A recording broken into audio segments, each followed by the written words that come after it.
Today is Wednesday, December 15, 2021. I'm Pastor Michael, and this is Wilderness Wanderings.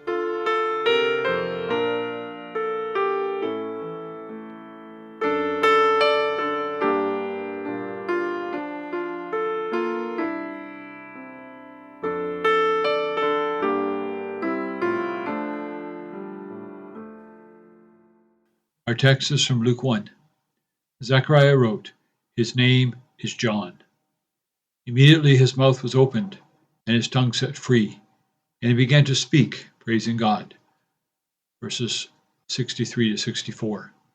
We left Zechariah speechless at the temple. When the birth of John was announced to him, he could not believe it, so the Lord gave him a sign for reflection. He would be unable to speak until all was fulfilled. Then he would know that God does what God says. Our text picks up the story some 9 months later. Much has changed. Zechariah has changed. As a righteous man, he has learned from his mistake. Through the pain of discipline, he emerges a stronger man of God.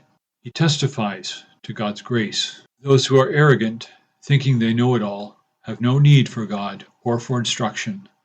Zechariah is not one of those. Our Advent reflections tend to focus on the women, Mary and Elizabeth. But Zechariah has much to teach us about our faith. He is portrayed as a mature and pious man who still has much to learn about trusting God.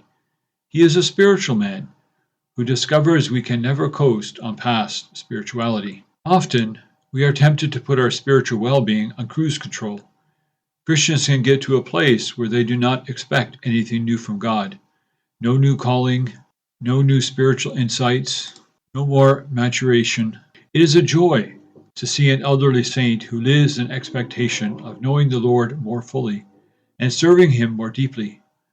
What an encouragement such a person is to a younger saint. How thrilling to meet those who see their walk with God as a challenge and that the thrill of divine involvement in life has not waned. It causes one to desire to keep on keeping on.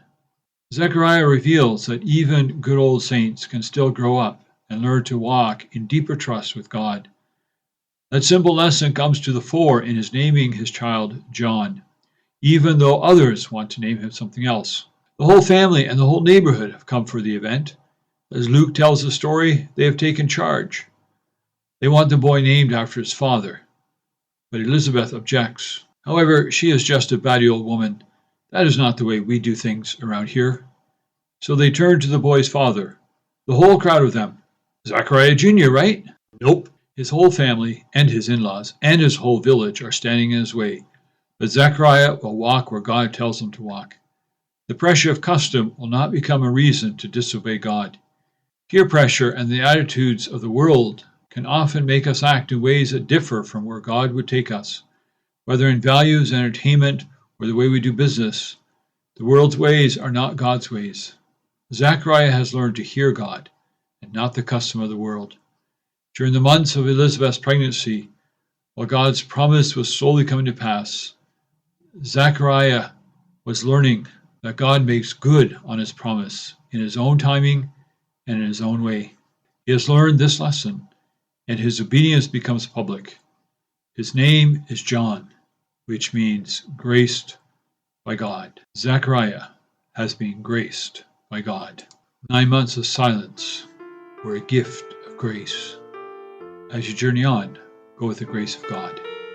May the peace of the Lord Christ go with you, wherever He may send you. May He guide you through the wilderness, protect you through the storm. May He bring you home rejoicing at the wonders He has shown you. May He bring you home rejoicing once again into our doors.